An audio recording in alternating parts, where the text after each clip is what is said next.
الله لا إله إلا الله محمد رسول الله صلى الله عليه وآله وصحبه وسلم. أعوذ بالله من الشيطان الرجيم. بسم الله الرحمن الرحيم.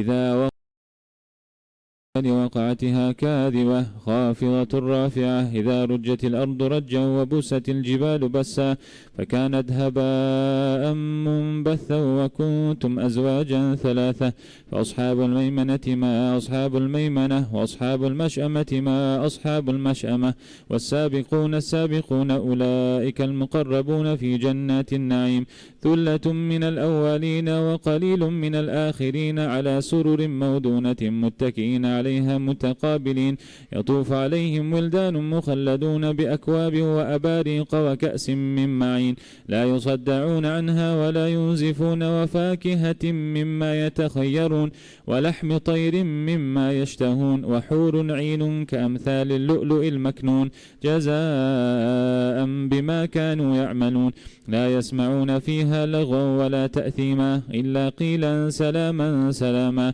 وأصحاب اليمين ما أصحاب اليمين في سدر مخضود وطلح منضود وظل ممدود وماء مسكوب وفاكهة كثيرة لا مقطوعة ولا ممنوعة وفرش مرفوعة إنا أنشأناهن إنشاء فجعلناهن أبكارا عربا أترابا لأصحاب اليمين ثلة من الأولين وثلة من الآخرين وأصحاب الشمال ما أصحاب الشمال في سموم وحميم وظل من يحموم لا بارد ولا كريم إنهم كانوا قبل ذلك مترفين وكانوا يصرون على الحنث العظيم وكانوا يقولون أئذا متنا وكنا ترابا وعظاما أئنا لمبعوثون أو آباؤنا الأولون قل إن الأولين والآخرين لمجموعون إلى ميقات يوم معلوم ثم إنكم أيها الضالون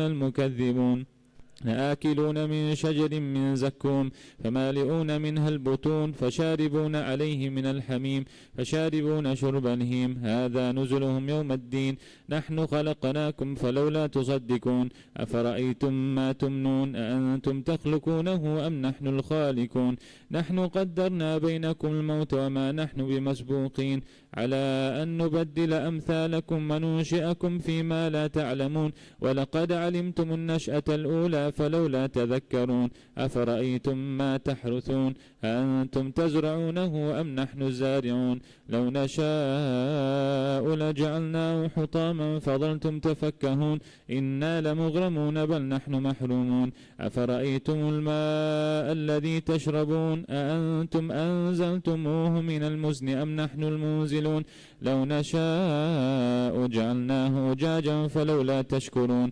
أفرأيتم النار التي تورون أأنتم أنشأتم شجرتها أم نحن المنشئون نحن جعلناها تذكرة ومتاعا للمقوين فسبح باسم ربك العظيم فلا أقسم بمواقع النجوم وإنه لقسم لو تعلمون عظيم إنه لقرآن كريم في كتاب مكنون لا يمسه إلا المطهرون تنزيل من رب العالمين أفبهذا الحديث أنتم مدهنون وتجعلون رزقكم أنكم تكذبون فلولا إذا بلغت الحلقوم وأنتم حينئذ تنظرون ونحن أقرب إليه منكم ولكن لا تبصرون فلولا إن كنتم غير مدينين ترجعونها إن كنتم صادقين فأما إن كان من المقربين فروح وريحان وجنة نعيم وأما إن كان من أصحاب اليمين فسلام لك من أصحاب اليمين وأما إن كان من المكذبين الضالين فنزل من حميم وتصلية جحيم إن هذا لهو حق اليقين. فسبح باسم ربك العظيم. سبحان ربي العظيم بحمده. اللهم صن وجوهنا باليسار ولا تهنا بالإقتار، ونسترزق طالبي رزقك ونستعطف شرار خلقك، ونشتغل بحمد من أعطانا ونبتلى بذم من منعنا، وأنت من وراء ذلك كله أهل العطاء والمنع. اللهم كما صنت وجوهنا عن السجود إلا لك، فصنا عن الحاجة إلا إليك بجودك وكرمك وفضلك يا أرحم الراحمين يا أرحم الراحمين يا أرحم الراحمين. اغننا بفضلك عمن سواك. وصلى الله على سيدنا محمد وعلى آله وصحبه وسلم. اللهم صل وسلم على سيدنا محمد وعلى آل سيدنا محمد، وهب لنا به صلى الله عليه وآله وسلم من رزقك الحلال الطيب المبارك ما تصون به وجوهنا عن التعرض إلى أحد من خلقك، واجعل اللهم لنا إليه طريقا سهلا من غير فتنة ولا محنة ولا منة ولا تبعة لأحد، وجنبنا اللهم الحرام حيث كان وأين كان وعند من كان، وحل بيننا وبين أهله، واقبض عنا أيديهم واصرف عنا وجوههم وقلوبهم حتى لا نتقلب إلا فيما يرضيك، ولا نستعين بنعمتك إلا فيما تحبه وترضاه برحمتك يا أرحم الراحمين. اللهم إن كان رزقنا في السماء فأنزله، وإن كان في الأرض فأخرجه، وإن كان معسرا فيسره، وإن كان بعيدا فقربه، وإن كان حراما فطهره، وإن كان قليلا فكثره، وإن كان معدوما فأوجله، وإن كان موقوفا فأجره، وإن كان ذنبا فاغفره، وإن كان سيئة فامحها، وإن كان خطيئة فتجاوز عنها، وإن كان عثرة فاقلها، وبارك لنا في جميع ذلك إنك ملك مقتدر، وما تشاءه من أمر يكون. يا من إذا أراد شيئا إنما يقول له كن فيكون. سبحان ربك رب العزة عما يصفون، وسلام على المرسلين، والحمد لله رب العالمين في كل لحظة أبدا عدد خلقي ورضا نفسه ومداد كلماتي. بسم الله الرحمن الرحيم. اللهم يا الله يا علي يا عظيم يا حليم يا عليم، أنت ربي وعلمك حسبي، فنعم الرب ربي ونعم الحسب حسبي، تنصر من تشاء وأنت العزيز الرحيم. نسألك العصمة في الحركات والسكنات والكلمات والإرادات والخطرات من الشكوك والظنون وأوهام ساترة للقلوب عن مطالعة الغيوب، فقد ابتلي المؤمنون وزلزلوا زلزالا شديدا، وإذ يقول المنافقون والذين في قلوبهم مرض ما وعدنا الله ورسوله إلا غرورا، فثبتنا وانصرنا وسخر لنا هذا البحر كما سخرت البحر لموسى، وسخرت النار لإبراهيم، وسخرت الجبال والحديد لداود، وسخرت الريح والشياطين والجن لسليمان، وسخر لنا كل بحر هو لك في الأرض والسماء والملك والملكوت، وبحر الدنيا وبحر الآخرة، وسخر لنا كل شيء يا من بيده ملكوت كل شيء. كافها يا عين صاد، كافها يا عين صاد، كافها يا عين صاد. انصرنا فإنك خير الناصرين، وافتح لنا فإنك خير الفاتحين، واغفر لنا فإنك خير الغافرين، وارحمنا فإنك خير الراحمين، وارزقنا فإنك خير الرازقين، واهدنا ونجنا من القوم الظالمين، وهب لنا ريحا طيبة كما هي في علمك، وانشرها علينا من خزائن رحمتك، واحملنا بها حمل الكرامة مع السلامة والعافية في الدين والدنيا والآخرة، إنك على كل شيء قدير.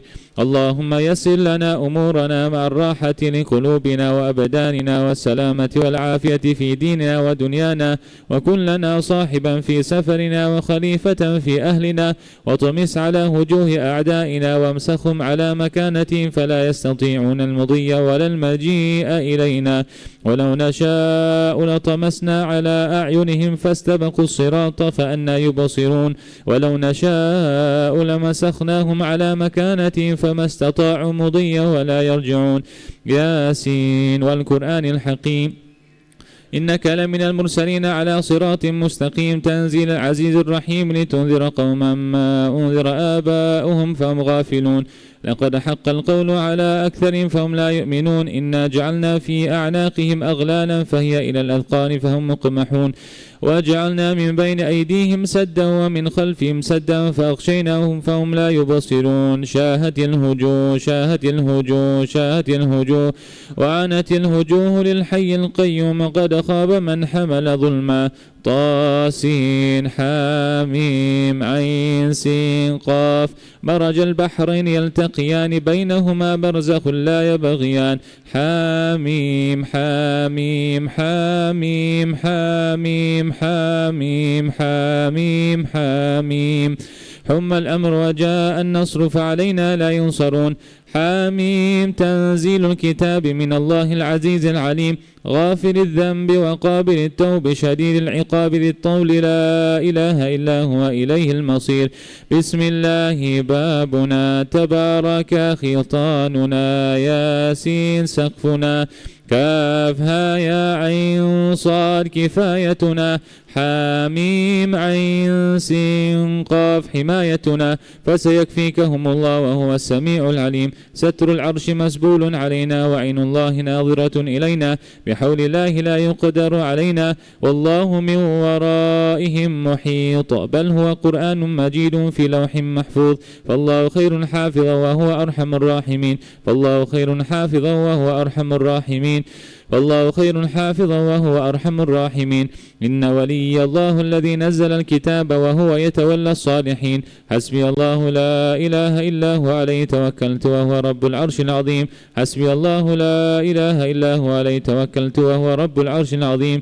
حسبي الله لا إله إلا هو عليه توكلت وهو رب العرش العظيم بسم الله الذي لا يضر مع اسمه شيء في الأرض ولا في السماء وهو السميع العليم بسم الله الذي لا يضر مع اسمه شيء في الأرض ولا في السماء وهو السميع العليم بسم الله الذي لا يضر مع اسمه شيء في الأرض ولا في السماء وهو السميع العليم ولا حول ولا قوة إلا بالله العلي العظيم إن الله وملائكته يصلون على النبي يا أيها الذين آمنوا صلوا عليه وسلموا تسليما اللهم صل على سيدنا محمد وعلى آله وصحبه وسلم تسليما الله لا إله إلا هو الحي القيوم لا تأخذه سنة ولا نوم له ما في السماوات وما في الأرض من ذا الذي يشفع عنده إلا بإذنه يعلم ما بين أيديهم وما خلفهم ولا يحيطون بشيء من علمه إلا بما شاء وسع كرسيه السماوات والأرض ولا يؤوده حفظهما وهو العلي العظيم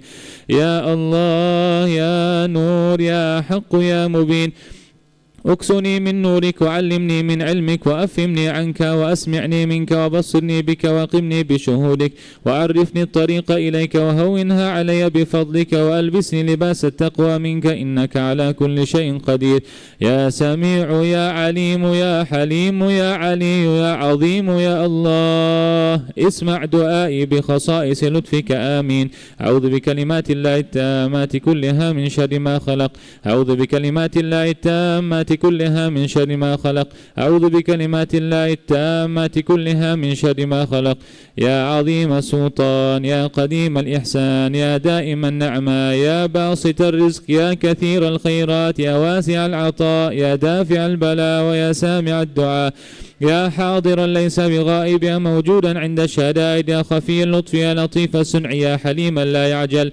اقض حاجتي برحمتك يا أرحم الراحمين اللهم إنك تعلم ما نحن فيه وما نطلب ونرتجي من رحمتك في أمرنا كله فيسر لنا ما نحن فيه من سفرنا وما نطلب من حوائجنا وقرب علينا المسافات وسلمنا من العلل والآفات ولا تجعل الدنيا أكبر همنا ولا مبلغ علمنا ولا تسلط علينا من لا يرحمنا برحمتك يا أرحم الراحمين وصلى الله على سيدنا محمد وآله وصحبه وسلم نشهد أن لا إله إلا الله نستغفر الله نسألك الجنة ونعوذ بك من النار نشهد أن لا إله إلا الله نستغفر الله نسألك الجنة ونعوذ بك من النار نشهد أن لا إله إلا الله نستغفر الله نسألك الجنة ونعوذ بك من النار. اللهم إنك عفو تحب العفو فاعف عنا. اللهم إنك عفو تحب العفو فاعف عنا. اللهم إنك عفو تحب العفو فاعف عنا. يا كريم نشهد أن لا إله إلا الله نستغفر الله. نسألك الجنة ونعوذ بك من النار. نشهد أن لا إله إلا الله نستغفر الله. نسألك الجنة ونعوذ بك من النار. نشهد أن لا إله إلا الله نستغفر الله. نسألك الجنة ونعوذ بك من النار. اللهم إنك عفو تحب العفو فاعف عنا. اللهم إنك عفو تحب العفو فاعف عنا. اللهم إنك عفو تحب العفو فاعف عنا. يا كريم نشهد أن لا إله إلا الله نستغفر الله.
Self-admiration. Aisha radiallahu anha was asked, when is a man doing bad? She said, when he thinks that he is doing well.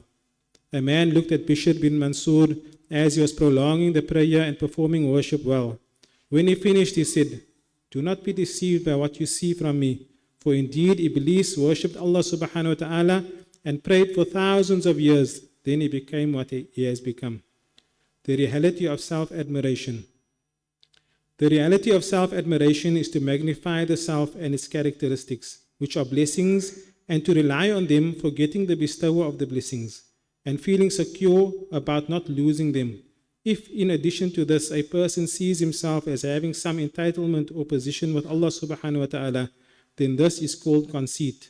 One report says, indeed, the prayer of the conceited does not rise above his head. The sign of conceit is that a person is amazed at his supplication being rejected and at the good condition of one who annoys him. Self-admiration is the cause of pride. However, pride requires someone else to be arrogant towards, while self-admiration is conceivable individually. As for the one who sees Allah subhanahu wa ta'ala's blessings upon him through some deed, knowledge, or anything else, who fears its cessation and rejoices in Allah subhanahu wa ta'ala's blessing simply because it is from Allah subhanahu wa ta'ala, he is not guilty of self-admiration. Rather, the person who admires himself is someone who feels secure and forgets to attribute the blessings to the bestower. Treatment of self-admiration.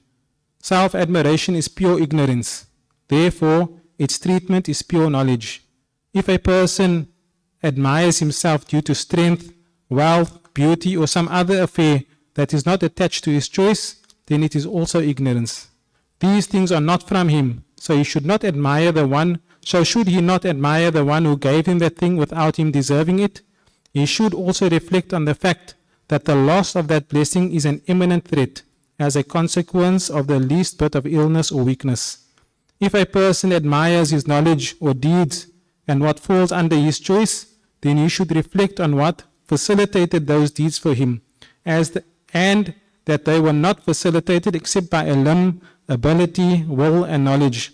All of these things are among Allah subhanahu wa ta'ala's creation.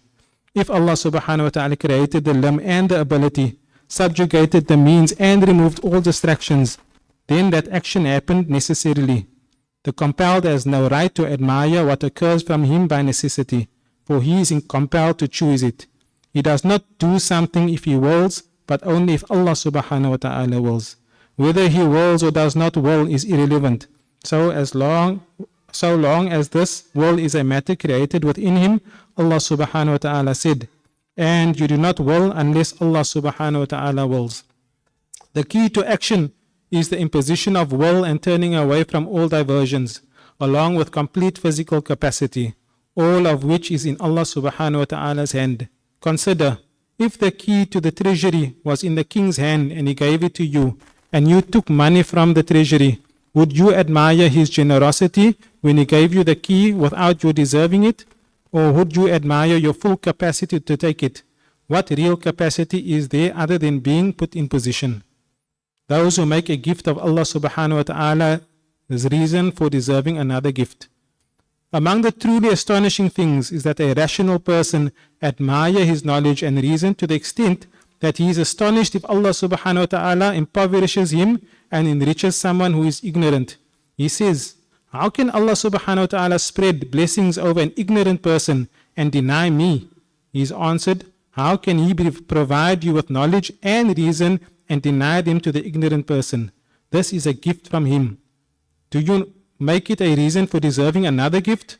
Rather, if he combined in you both reason and wealth and denied both of them to the ignorant person altogether, that would be more worthy of astonishment. The rational person's astonishment at this is just like the astonishment of someone to whom a king has given a horse, while he has been given someone else a slave.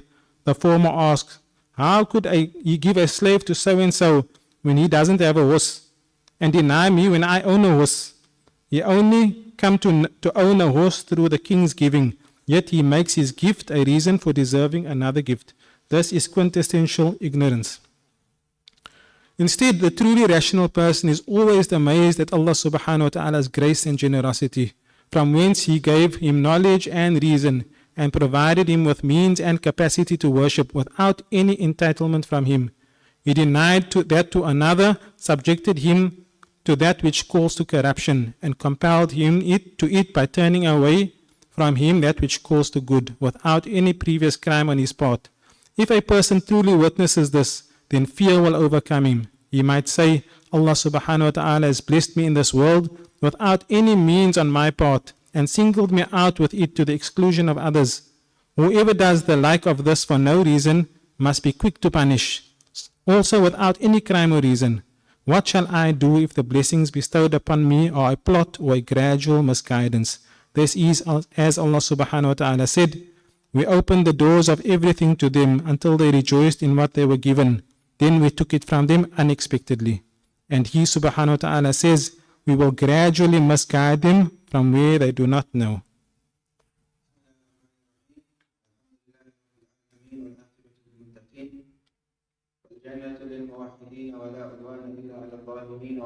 والسلام على أشرف الخلق والمرسلين سيدنا ونبينا ومولانا محمد وعلى آله وصحبه أجمعين. Imam al-Ghazali rahimahullah ta'ala reached the 9th principle or blameworthy characteristic of destruction. Our brother Shaykh Zuhair is not with us, he's not well, but he created a graph of the 40 principles. The 40 principles of the religion. It's a very nice graph to look at because it, in a diagram, it gives you whatever we have covered thus far and what we expect to cover over the coming days. And that's a good reminder. And also, Imam Ghazali is saying that all of religion can be condensed into these 40 principles, and looking at those 40 principles as he created for you in a poster, you're basically looking at all of religion. SubhanAllah. And then also constantly allows you to understand where you are and what you are dealing with. Otherwise you come and attend and it's just another dars and you're not able to sort of fit it. Every dars is part of a puzzle that fits into it. So it is the 10th asal, foundation or principle, that is ujab, self-praise. When you start imagining that I am someone that's important, right? For whatever reason, either because of wealth that Allah has given you so you think you're special, right? Or because of knowledge that Allah has given you so you think you're special, or because of beauty, all Allah's favors Allah gives you, and then you start thinking that I'm a great person. Self-praise, al-ujub. Allah subhanahu wa ta'ala spoke out against ujub in the Quran in a number of verses. And Allah said, فَلَا تُزَكُّوا أَنفُسَكُمْ. Don't speak high of yourselves. هُوَ أَعْلَمُ بِمَنِ اتَّقَى. He is more, knows best who are the people of taqwa. And the Prophet ﷺ said, 3 things lead to your destruction. Stinginess that is obeyed. Right? In other words, the Prophet ﷺ knows that some person may have stinginess within him, but he's trying to remedy his stinginess, so he doesn't obey his stinginess. Despite his stinginess, he still spends. That's not blameworthy. Blameworthy is stinginess that is obeyed. شُحٌّ مُطَاعٌ وَهَوًى مُتَّبَعٌ. Desires or caprice that you follow. Everyone has desires. If I have a desire and I refrain from executing that desire, I don't follow it, that's praiseworthy. Because I'm curbing myself for Allah. That we made the example, I don't know if it was in my Rawha or one Fajr dars, about homosexuality. Right? Homosexuality is a hawa, it's a desire that some males claim to have. Whether it's natural, whether it's not natural, whatever argument you want to raise in favor of homosexuality, Allah has made it haram. End of story. And if Allah has made it haram, it forms part of my caprice or my desires, and I need to curb my desires. It doesn't mean you feel that you are created in a way that it must be permissible. I once had a sitting with a young man, homosexual, and it's almost like, I was created with these feelings, what must I do? So I said, yeah, Allah also created me with a feeling to want to commit zina with a lady. What must I do? The fact that you have a desire doesn't mean it must be permissible. Allah created desires to test you. Right? And you need to pass the test of Allah. Strengthen your iman, strengthen your convictions in the realities of the existence of Allah in the afterlife, and avoid doing that which Allah has prohibited. That's ultimately why Allah put us in this dunya. لِنَبْلُوَكُمْ, to test you. If Allah didn't give you desires, then how's He going to test you? Imagine Allah placed no desires in all of us. Where's the test? You don't desire haram, you don't desire All haram things that Allah has made haram, Allah created man with desire for it. Drug abuse, or alcohol, or clubbing, or fornication, name the sins, there's desire. Allah created man with that desire so that he can tame himself, so that he can try to remove that desire from him, that he can go against his desires. So what type of argument is that? Allah created me this way, and therefore must be Muslim. Allah created every man with desire, and then Allah created those desires within us to test us. If Allah created you with that desire, then that's just another test from Allah. Right? So the Prophet ﷺ said, what leads to destruction? Not having desire, hawan, muttaba, desire that you follow. You have a desire and you actually go ahead and follow that desire. And then of course our objective through understanding the inner and the purification of the inner is that how those desires can be eradicated. When those desires are eradicated, then our desire become ta'ah to worship Allah subhanahu wa ta'ala. Until you reach, as how the Prophet sallallahu alaihi wasallam said, that the coolness of my eyes were placed in salah. That's what you desire. You desire to stand in prayer. You don't desire to look at something that Allah prohibited, to waste your time on things that Allah prohibited. Right? That salah, like an alcoholic can't wait for his next drink, or the drug addict can't wait for his next fix. When the desires of haram is replaced with the desire of obedience, you can't wait to stand in front of Allah. Imagine you have such desire. You can't wait to attend the class. You can't wait to give charity. You can't wait to go and read some Quran. Allah grant us such desires. Therefore the Salihin, they sometimes they can't sleep at night. Even though they're exhausted. It's like you're exhausted but you want to get the last, I don't know what it is that you're doing. The last episode. You're tired but you want to get the disobedience of Allah.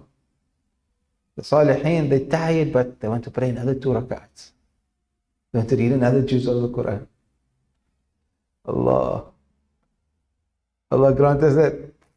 وَهَوَى الْمُتَّبَعْ وَعِجَابُ الْمَرْءِ بِنَفْسِهِ. For a man to be astonished with himself, amazed with himself, and to have self-praise, that is from the sins, the Prophet says, from the 3 sins that will lead to your destruction. Ajib.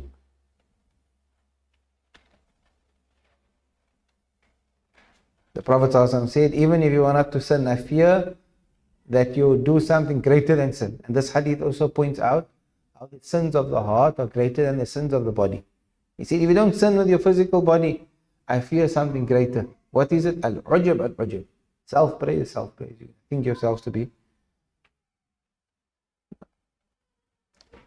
Therefore, some of the Salaf, they said that, how did this statement go now? I think it's from the Hikam of Ibn Ata'illah. معصية أورثت ذلا وافتقارا. An act of disobedience, an act of sinning, you're breaking Allah's law, but it results in you feeling ashamed of yourself. It results in you feeling embarrassed in front of Allah. It results in you breaking down in front of Allah. Is better for you. That disobedience is better for you than obedience that results within you that look how amazing I am, look how great I am. A sin that causes you to break down in front of Allah is better than 100 tahajjud salahs where you think, look how great I am. Ajib. Allah.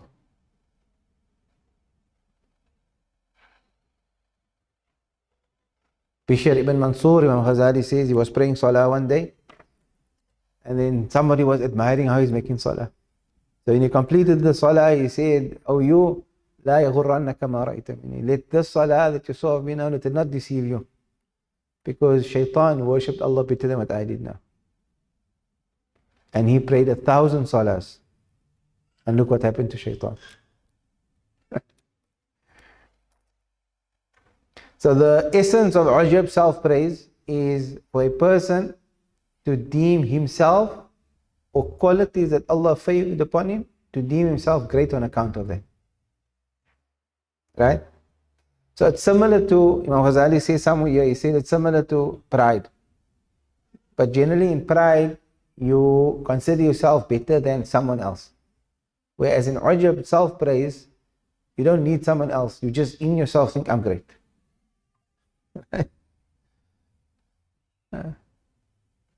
So I think I'm great on account of favor that Allah has given me.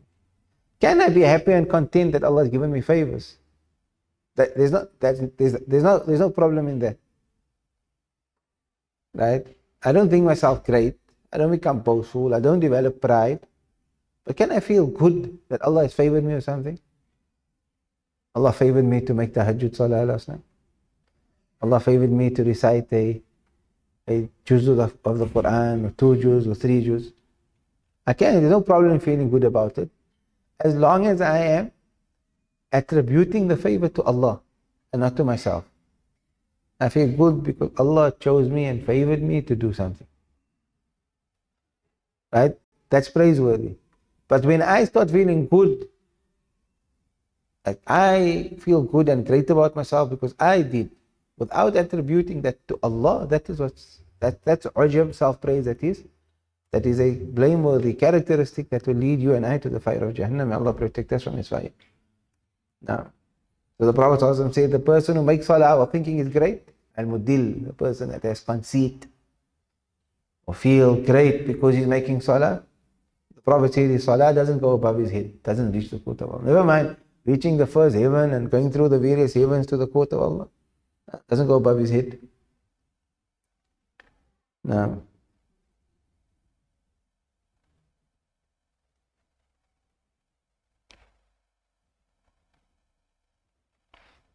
he said, as for the person who sees Allah's favor on himself, whether in the form of action or knowledge that Allah has given him, and he fears that Allah will remove this favor from him, acknowledging thereby that it is Allah's favor and not him, and he's merely happy and content with the fact that Allah favored him with these favors, he is not a person that has self-praise.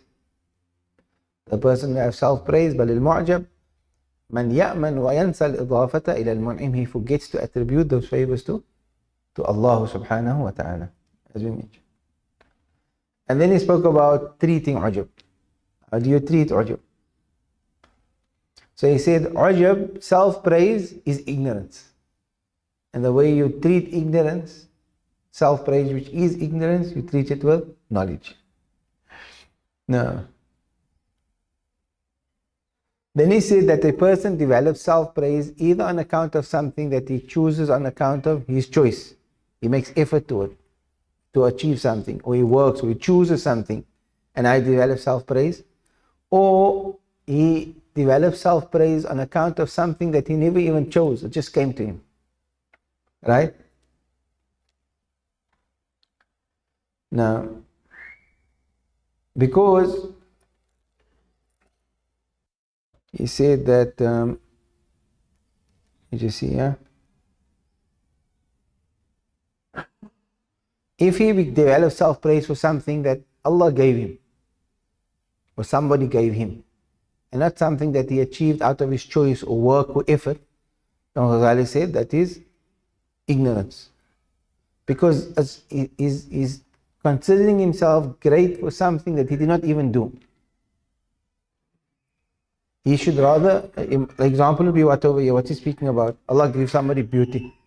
Allah created you beautiful or handsome. So now you develop self-praise because of that. So he said it's ignorance. Why is it ignorance? Because you did nothing. How can you feel great and you never did anything? Allah gave it to you. You should rather be amazed with the one who has given you that quality without you being worthy or deserving of it. And you should be pondering and reflecting over a reality that the one who gave it to you can take it away from you in a split second. Your health, he can take away in a split second. You're handsome, you meet up in an accident, and then what? You lose all your features. It's gone. Right? So that's the one thing. It's something you receive without. Then there's qualities that you receive by your choice. I woke up and made my tahajjud. Or I worked hard and then I earned my money. So I sort of worked towards it. Right? To these things you should be thinking that all this that I achieved, how did I achieve it? I achieved it because Allah made it possible for me. And if Allah subhanahu wa ta'ala did not make it possible for me, I would not have received them. Right? Allah gave me intellect, He gave me knowledge, He gave me the ability, He gave me the know-how, He opened up the doors, He made it possible. Right? So I may have made the effort and have done something, but ultimately Allah is the one that gave me. Right? All of these things comes from Allah subhanahu wa ta'ala. Allah gave me my body parts, Allah gave me my intellect, etc. So the person should then be amazed with Allah that facilitated that for him rather than with what he achieved. If Allah did not facilitate, then khalas. Yani. If Allah does not facilitate, you can't even drink a glass of water. I can go get a glass of water. I can open up a tap and pour you a glass of water. Right? And just for that water to reach the tap alone is a story and a half. Evaporation had to take place, clouds had to be formed, winds had to bring those clouds into our reservoirs, the rain had to fall into those reservoirs. Allah had to grant thousands of men strength and ability to build the reservoirs. Then how much labor and manpower and intellect and engineering had to go into laying pipe from that reservoir down the into all the way into your locality and then to your house. Through purification stations and you name it. How much intellect, how much effort, how many years of work. Right? And then your plumber had to come and connect from your road to your house, and there had to be more pipes and more work and hours and labor and wealth spent. And where did that money come from? Where did the intelligence come from? Who manufactured the pipes? Right? Who had to build the house? Everything had to happen so that you can open up a tap and water can come out of the tap. There are millions and millions and millions of favors just in us opening a tap, and from Allah just for me to open a tap, water to come in that glass. Then even if I bring that glass to you and I put it right down in front of you, you can't even drink it if Allah doesn't allow you to. If Allah, your elbow that allows you to bend your arm like this, if Allah makes your elbow stuck, non-functional, only like this, how are you going to drink? How are you going to pick up the glass? You can't bring it to your mouth. Just your elbow. What about your strength, your muscles, your tendons, you name it, your veins, everything in this hand, so I can actually pick up that glass and bring it to my mouth? You and I must come to the realization that we are useless. Right? So if I'm come to the realization that I am useless, how do I become amazed with myself? I can't even swallow that water if I want. Then even if I swallow that water, if Allah takes the ability of water to quench your thirst from water, you will drink and drink 100 liters until you die from the amount of water you drink, and you will still be thirsty. If Allah doesn't put the quality of quenching thirst within that water. So if you're insan or human being, if you and I realize how worthless and useless we are, how do I become astonished with myself? How do I think myself to be someone? Ajib.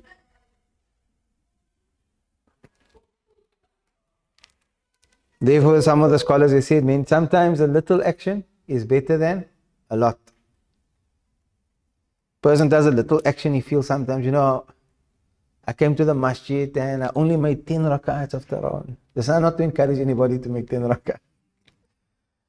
But he leaves and then, he made his 10 and he feels a bit bad that he left. And someone else makes 20, but he considers himself to be great. And because he considers he's great, the reward of the 20 rak'ats is taken away, as if he did nothing. And the one who only made 2 or 4 or 6 or 8 or 10, he walks away and he receives the reward because he did less, but he didn't develop any self-praise or self-worth, or not self-worth. He didn't become astonished with himself. Ajib. That's an interesting thing in the Sharia. Sometimes a little is more virtuous than a lot. Generally the rule is the more you do, the better. But sometimes you do a little and it's more virtuous. Like Sahib al-Bughya gives a few examples of that. He says,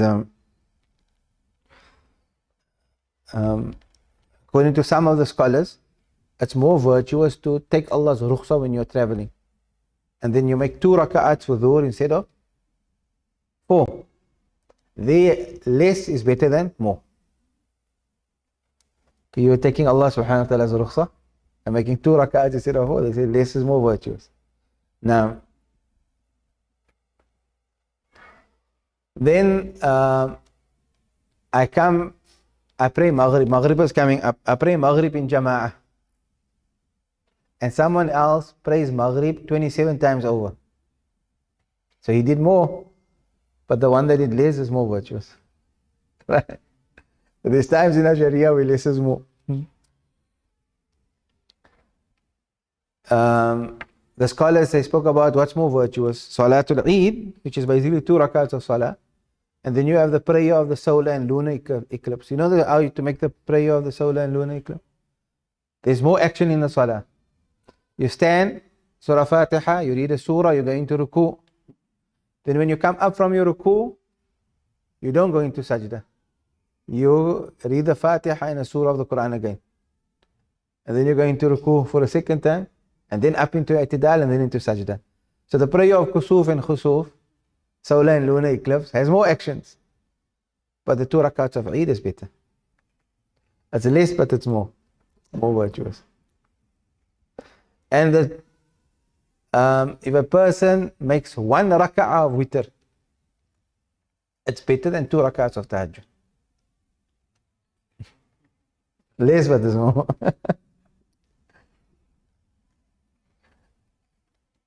Yeah. This is something I mention every year. I think it's good as a good reminder. If I'm praying at Qiyamul Layl, Salatul Layl or Salatul Tahajjud, I am selling myself short if I don't make an intention of witr. The maximum number of raka'at that witr is 11 raka'at, 11. In the masjid with your imam, how many raka'ats do you pray? You pray 3. Right? According to Ibn Hajar, if I made 3 in the masjid, I can still make another 8 rak'ats of witr to complete the number 11, to complete the number of 11 rak'at. So now just think, there's still 8 rak'ats of witr that I can make. Right? Now I go join the Salatul Layl program. If I make an intention of Salatul Layl, or I make an intention of Salatul Tahajjud, then the reward for that prayer is not the same like the reward for a witr salah. Right? How virtuous is witr? Yes, Sahib Bughya tells us, do you know what the reward of 2 rakats of Fajr is? What did the Prophet say in the hadith? He said the 2 rakats before Fajr is خَيْرٌ مِنَ الدُّنْيَا وَمَا فِيهَا, is better than the world and what it contains. 1 raka'ah of witr is more virtuous than 2 rakats of Fajr, before Fajr. That's how virtuous your witr salah is. Now I have opportunity, I'm in a Salatul Layl program, a Salatul Tahajjud program. They're going to make 8 raka'ats. I must still make 8 raka'ats of witr. If I make a niyyah for Salatul Layl, nawaitu Salatul Layl, nawaitu Salatul Tahajjud, I'm getting the reward of 2 general nafil supererogatory acts of raka'ats of salah. It's not even the equivalent of a Fajr salah. It's not the equivalent of 2 rakats before dhuhr. It's not the equivalent of 2 rakats after dhuhr. Right? It's the lowest. If I just make Salatul Tahajjud or Salatul Layl, it's like me standing up in any time of the day or night and say, I want to make 2 nafil salah, Allahu Akbar. It's the lowest reward that you get for 2 rakats of salah. Nafil mutlaq it's called. Whereas if I make my niyyah witr, I get the highest reward that I can get for a sunnah salah. That's the difference. So if I'm in a tahajjud program and I make nawaitu an usalliya rak'ataini min salati tahajjud, Allahu Akbar. That's a nafal mutlaq, the lowest ranking salah in terms of reward. But if I'm in the tahajjud program and I make my niyyah, nawaitu an usalliya salat al-witri rak'ataini, Allahu Akbar, I get the highest reward that I can possibly get for 2 rak'ats of salah. Do you understand what I'm saying?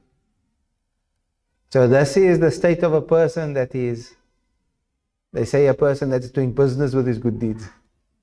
He's trying to take maximum benefit and receive maximum reward from his good deeds. That's how he looks at things. I'm going to make 2 rak'ats, but how can I get the maximum reward from these 2 rak'ats? Make your niyyah for it.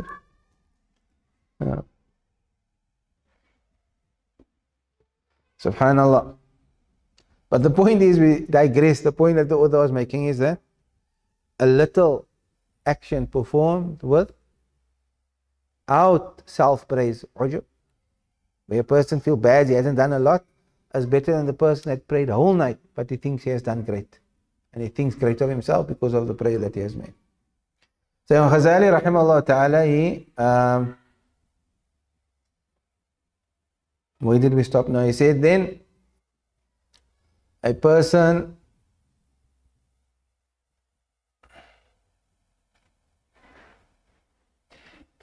he made the example of a king that has the key to his treasures.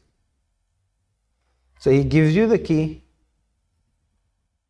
and he says that go into my vault. So the vault now, take what you want.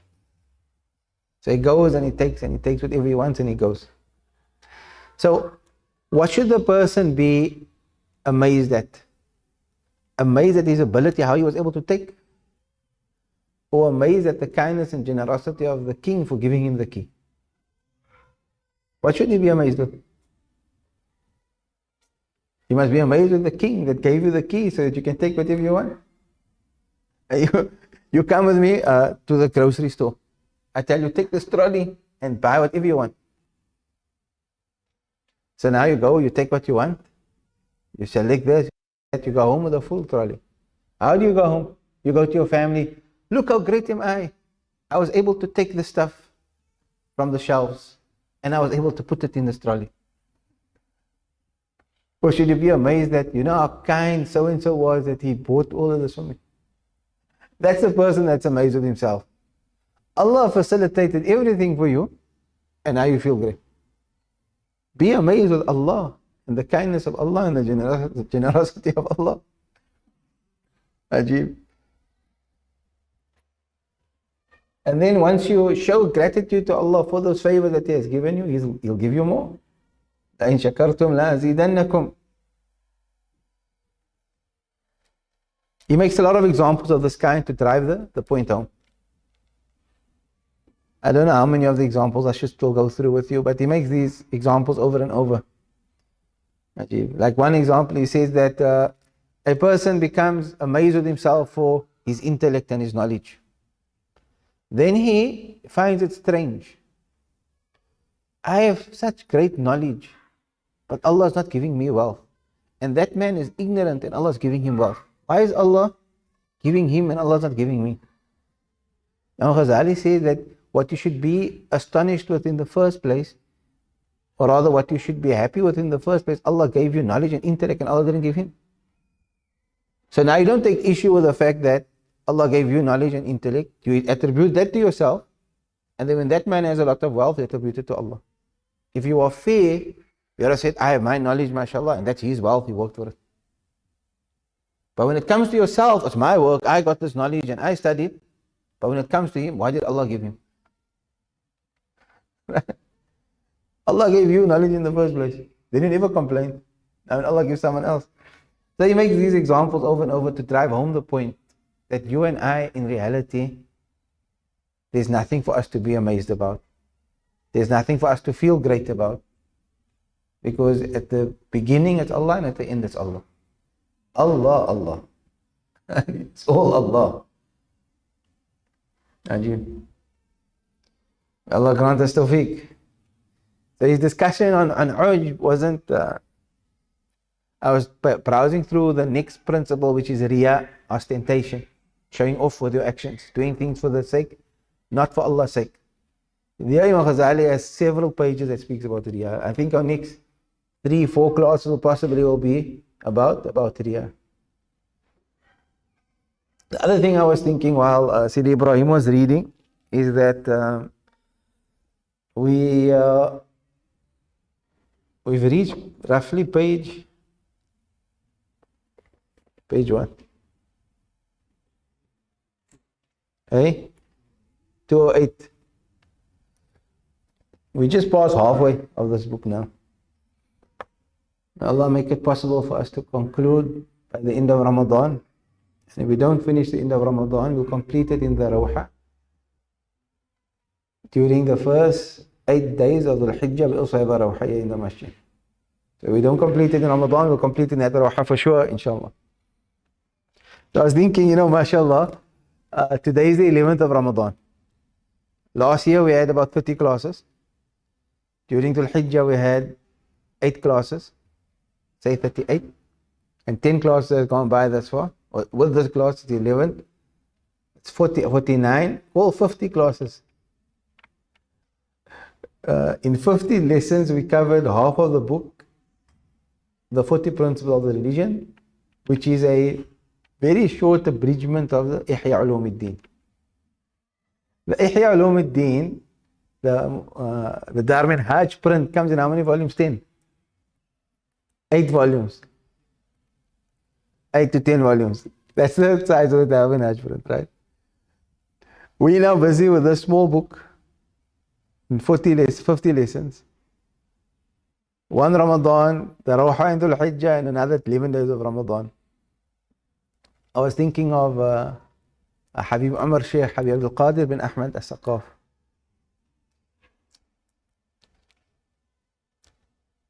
Habib Abdul Qadir bin Ahmad bin Abdurragmaan as-Saqaf. Was a qutb of his time.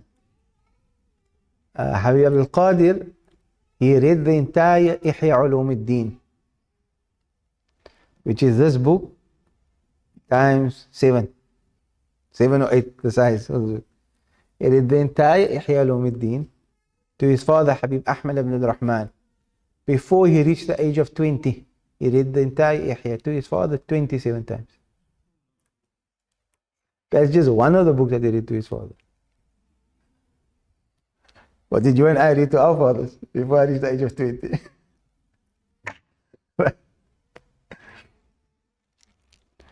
Alhamdulillah, Allah is kind. He's afforded us opportunities to read the books of the great ulama of this ummah. Sometimes our comments are just to explain things here and there. But the secret is in listening to the kalam. Reading the kalam and listening to the kalam, that's where the secret lies. No.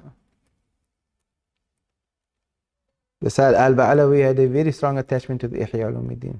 In fact, there's no group of people that focus and studied and read the Ihya Ulumuddin like them. It's like the bread and butter. And the Ihya is not something you just can study. It's a very deep, technical book. You need to cover a number of texts in spirituality and tasawwuf before you can study the Ihya Ulumuddin. If somebody invites you to a dars, let's come and read the Ihya Ulumuddin, and you haven't studied the science of tasawwuf before, and don't imagine you can just go sit and study the Ihya. You'll be lost. Or you'll think you understand and you won't really understand. So they said that you must first study the Risala Jami'ah, and then you must read the Bidayatul Hidayah of Imam al-Ghazali, and then you must study the Minhaj al-Abidin, and after the Minhaj al-Abidin you should study books such as the Risalatul Mu'awan of Imam al-Haddad, and after that you can study something like the 40 principles of the religion. And eventually, after covering a number of texts, now you're perhaps ready to start reading and studying the Ihya Ulumuddin. So imagine reading it to his father after he read so many other texts in Tasawwuf to reach a point where he can read the Ihya Ulumuddin, and then he reads it to his father 27 times before the age of 20. Imagine what nurturing he had. Imagine that upbringing. Imagine that environment. Ajib. His father Habib Ahmad bin Rahman was also a great scholar. They said of his father that ما في الأكوان مثل حبيب أحمد bin Abdurragmaan. In all of existence, there's no one like Habib Ahmad bin Abdurrahman. Habib Umar narrated that once in a lecture in front of Habib Abdul Qadir. And then he said, وأنا أقول, and I say, ما في الأكوان, there's no one in existence مثل حبيب عبد القادر بن أحمد بن عبد الرحمن. The likes of Habib Abdul Qadir bin Ahmad bin Abdul Rahman. Men, real men. رجال إلى الله ساروا بهمة. They had no attachment to dunya. Their focus was akhirah. They tasted the sweetness of ibadah. The focus was Allah and how to connect creation to Allah. May Allah allow us to walk in their footsteps. May Allah allow us to be in their company. Bismillah.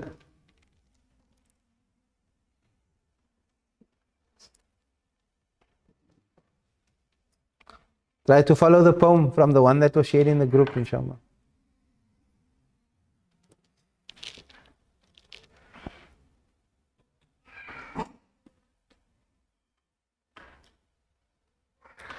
إلزم باب ربك واترك كل دون واسأله السلام من دار الفتون لا يضيق صدرك فالحديث يهون. الله المقدر والعالم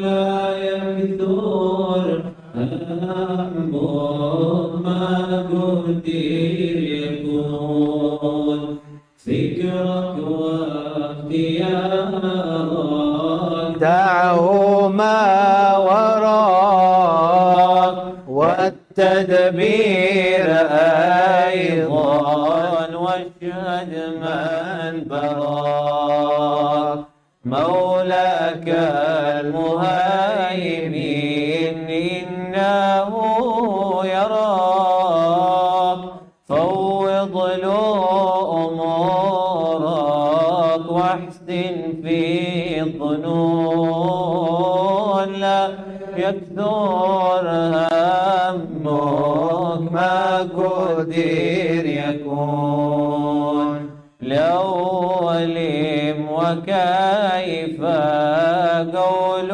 ذي الحماق يعترض على الله الذي خلق وقضى وقدر كل شيء بحق يا قلبي تنبه واترك المجون لا يكثر همك ما قدر يكون. الله الله الله. بسم الله الرحمن الرحيم. من كتاب السكينة والسكون شرح القصيدة لا يكثر همك ما قدر يكون للإمام الحداد شرح العلامة الحبيب عمر بن محمد بن سالم بن حفيظ نفعنا الله به وبعلومه وبعلومكم وبعلوم سائر الصالحين في الدارين آمين. إلى أن قال إذن فلا يكثر همك ما قدر يكون. Where you said it? 40. Okay. إذن فلا يكثر همك ما قدر يكون. وأصل هذا البيت حديث جاء بلفظ لا تكثر همك ما يقدر يكن وما ترزق يأتيك. فنظم سيدنا الحداد هذا المعنى وجعله تخميسا لهذه القصيدة. وفي اللغة إذا دخل اسم شرط على الفعل الماضي جاز في الجواب أن يجزم أو أن يرفع. وقد دخل اسم شرط على فعل الماض ما قدر فجاز في الجواب أن يجزم وأن يرفع. وقد رفع هنا فقال يقول هل تتعلم لزوم الباب أو لا؟ فإن الحياة ستنقضي بك ولن تندم على شيء فيها مثل ندمك على عدم لزوم باب الإله تعالى في علاه. فأحسن لزوم الباب وسيفتح البواب وكل ما يقلقكم مما يخص الفرد منكم أو الأسرة أو الجماعة أو العالم، فأما ما كان منها متعلقا بخشيتكم من سوء وصف أو فعل لا يرضاه الله تعالى، فقلقكم من ذلك وخوفكم منه وحزنكم عليه هو عين العلاج له، وهو سبيل التدارك والتلافي. وقد جرت سنة الله أن يعين من أراد رضاه وصدق في طلب قربه فيكشف عنهم الغمم والظلم. فكونوا جميعا على صدق التوبة وحسن الأوبة والطلب والرغبة واللجاء والفرار إليه تكفون شرها. وأما ما عدا ذلك من جميع المشاكل والنوازل فإنه لا يدوم منها شيء، ولكم في الاحتساب والصبر من الثواب ما لا يدخل تحت حساب، ولكم أيضا مراتب في الاقتراب، وسيصادف كل منكم غالبا في الحياة الدنيا قبل الوفاة فرجا منها ورفعا لها، ثم يلاقي نتيجة حسنة بعد موته إذا ما قابلها بما يرضي الله تبارك وتعالى. رزقنا الله وإياكم حسن الوقوف على بابه والليالي بأعتابه واتباع نبيه بالتخلق بأخلاقه والتأدب بآدابه. آمين. Ameen Ya Rab. So he said, Rahimahullah Tabaraka wa Ta'ala, after he expounded upon the meanings, Allahul Muqaddir wal Alam Shu'un, that Allah is the one that decrees, and the affairs of creations is His affairs. Whatever happens in existence is Him Subhanahu wa Ta'ala. Tied into the line before that, do not become restricted with Allah. لا يضيق صدرك والحادث يهون. Whatever calamity or difficulty comes your way will pass. Allah is the one that decrees. وَالْعَالَمْ شُؤُونَ, and He is occupied in taking care of creation. And based on this, He eventually said, لَا يَكْثُرْ هَمُّكْ, let your worries not be plenty. What has been decreed will come into existence, will come into being. لَا يَكْثُرْ هَمُّكْ مَا قُدِّرْ يَكُونَ, because Allah subhanahu wa ta'ala is the one that is in control. Allah is the one that is in charge. You should be at His door. You should be abandoning all besides Him subhanahu wa ta'ala. You should be seeking safety from Him in this world of tribulations. وَاسْأَلُوا السَّلَامَ مِنْ دَارِ الْفُتُونَ لَا يَضِيقْ صَدْرُكَ. Let this dunya not make you restrict your chest. Let this dunya not let you become constricted. Whatever challenge you are facing will pass by. Allah is the one that decrees. Things happen according to His decree, and He is the one occupied in taking care of creation. لا يكثر همك. This line Imam Haddad, he made it. In Arabic they call it takhmis. Takhmis comes from the word 5. So poetry in Arabic, each line is made up of 2 parts. Right? What do they call it? The sadr and the, I think, qafi, if I'm not mistaken. So each line is made up of 2 parts. He said, إلزم باب ربك واترك كل دون. How does it go? Let me see how it.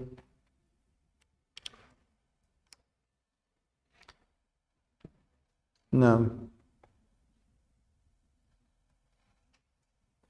So the first part, إلزم باب ربك واترك كل دون. No. But anyway, the point is, after every 5th line, he inserts the same phrase that gets repeated over and over. تخميسا لا يكثر همك. So you'll see throughout the poem, after every 5 stanzas, the line comes, لا يكثر همك ما قدر يكون. Let your worries not be plenty. What Allah has decreed is going to come into existence, whether you like it or not. Right? However, Habib Umar clarified that the same place when your chest becomes constricted and when you should have worry is when you disobeyed Him subhanahu wa ta'ala. If your worry and your stress and your constriction and your anxiety is on account of what? Your fear that you did something wrong, or you disobeyed Allah subhanahu wa ta'ala, or you engaged in something that Allah subhanahu wa ta'ala is displeased with, then you should have worry and you should be filled with anxiety. And that worry that you experience after you disobeyed him, Habib Umar said that is the cure for the wrong that you have done.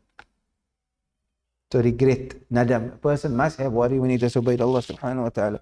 And we quoted the hadith the other day of the man who Rasulullah spoke of, and he said to his family, and he was filled with fear and worry what's going to happen to him on account of his disobedience of Allah. So he told his family that when I die, cremate my body and take my ashes and throw part of it on the land and part of it in the ocean. And if Allah subhanahu wa ta'ala, out of intense fear, he uttered something that he was not supposed to have uttered. Because like the person that fears a person that experiences great joy sometimes doesn't know what he's saying. A person with an intense fear doesn't know what he's saying. So he said, if Allah is capable of bringing my body together thereafter, he will punish me a punishment that he has never punished anyone before. And then Allah subhanahu wa ta'ala instructed the earth to produce what was from his body, the ashes, and then the ocean to produce his ashes until his body was formed. And Allah subhanahu wa ta'ala then asked him, what has resulted and caused you to do what you have done? And then he said, Ya Rabbi, I fear of you, fearing to meet you with the sins that I have committed. And then Allah subhanahu wa ta'ala responded to him on account of that worry and fear and that state that he was in, of worry and anxiety, that he disobeyed Allah subhanahu wa ta'ala. Allah said, فَقَدْ غَفَرْتُ لَكَ, I have forgiven you. So, لَا يَكْفُرْ هَمُّكْ relates to matters of this dunya. You lost your job, لَا يَكْفُرْ هَمُّكْ. You lost income, لَا يَكْفُرْ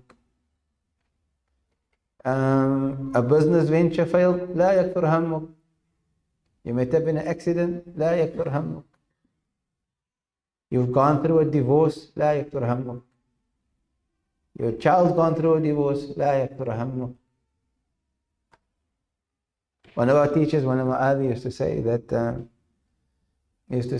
I would rather see, he said two ajib things, statements that hold the same meaning. He said, I would rather see my son, his son is a Maulana now, mashallah, got married recently. But then he was still a very small boy when he said this. I would rather see my son laying in the gutters with no wealth, but he did not disobey Allah. And I would rather see my daughter married and divorced and married and divorced and married and divorced and married and divorced than her committing zina once in a while. Divorce, anything challenge of this dunya, la yakfur hammuk. Let your worries not be, don't get anxiety, don't. What Allah has decreed will happen. But when you must be filled with worry, you do not disobey Allah. I broke the law of Allah. Today we have double standards in society.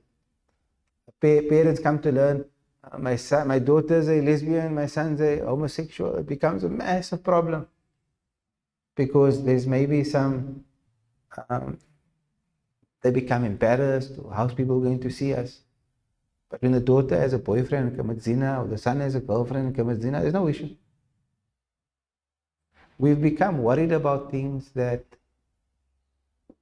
we become so a society that is so much focused on what people think and how people view us that we forgot about our Creator, Allah subhanahu wa ta'ala, and how Allah sees us. If I'm engaging in sin that people accept, I'm fine. But if my son must engage in sin that people don't accept, then I feel embarrassed. I cannot feel embarrassed when it comes to people, but I'm not embarrassed in front of my Lord, Allah subhanahu wa ta'ala. So there you should experience worry. Not disobeyed Allah, experience worry. And the worry that you experience and the fear that you experience, therein lies your forgiveness and your cure. Allah subhanahu wa ta'ala sunnah on the lands is to assist those who desire His pleasure. And those who are truthful in seeking closeness to Him, Allah assists such people. So Allah remove from them oppression and Allah remove from them worries. So Habib Umar then concludes saying, فَكُونُوا جَمِيعًا, all of you should be people that are consistently truthful upon the repentance, turning to Allah. Consistent in seeking Allah, desiring Allah, fleeing to Allah, directing yourselves to Allah. If that is your state of consistency, تكفون شرها. You'll be safe from all the evil of this dunya, and you'll be free from worries. And how amazing is the kalam of the kibar salihin. Imam Haddad rahimahullah ta'ala was his state with Allah subhanahu wa ta'ala was amazing.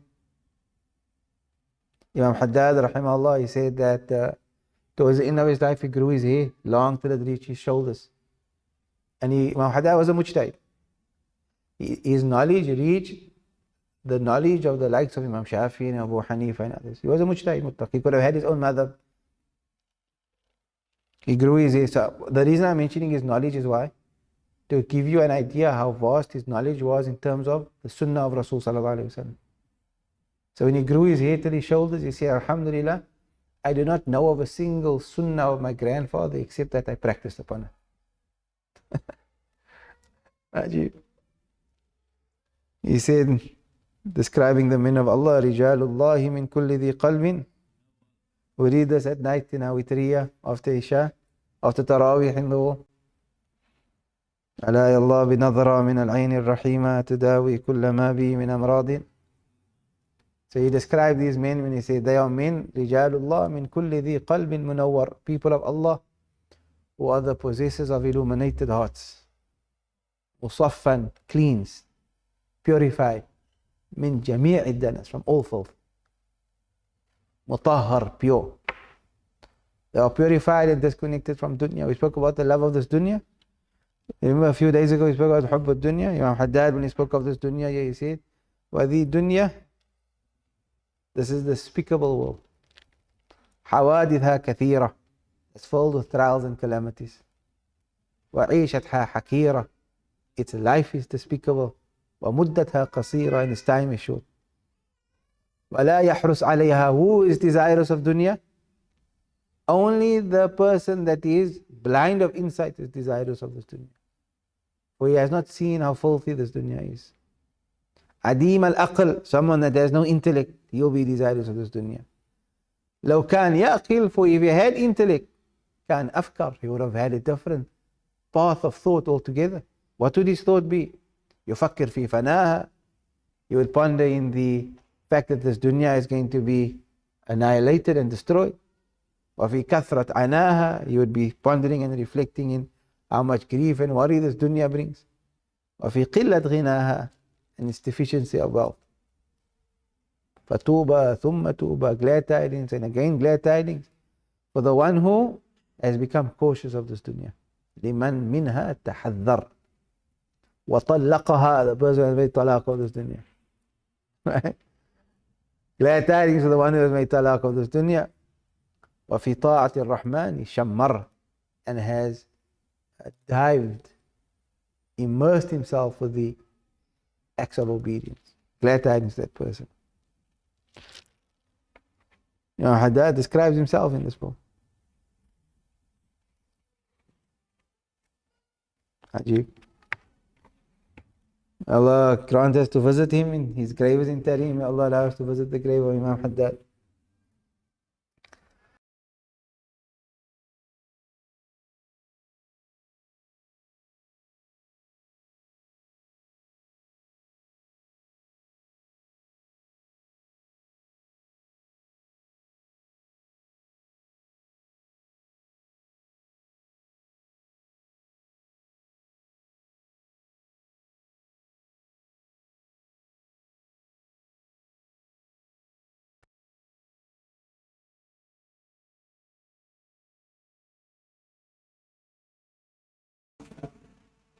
Uncle Ali loves classes of knowledge, and he loves gatherings of dhikr, and he loves the programs that take place in the masjid and at madrasas, and he spends his whole life from one program to the next, from one class to the next. Allah increase him and allow us to walk in his footsteps. Ameen. يا ربنا اعترفنا يا ربنا اعترفنا بأننا اقترفنا وأننا أسرفنا على لظى أشرفنا فتب علينا توبة تغسل كل حوبة واستر لنا العورات وآمن الروعات واغفر لوالدينا ربي ومولودينا والأهل والإخوان وسائر الخلان وكل ذي محبة أو جيرات أو صحبة والمسلمين أجمع آمين ربي اسمع فضلا وجودا منا لا باكتساب منا بالمصطفى الرسول نحظى بكل سول بالمصطفى الرسول نحظى بكل سول بالمصطفى الرسول نحظى بكل سول صلى وسلم ربي عليه عد الحب وآله وصحبه عداد طش الصحب والحمد للإله في البدء والدناء سبحان ربك رب العزة عما يصفون سلام على المرسلين والحمد لله رب العالمين في كل لحظة أبدا عدد خلقه ورضا نفسه وزنة عرشه ومداد كلمته اللهم صل وسلم وبارك عليه وعلى اله وصحبه الفاتحه. اللهم صل وسلم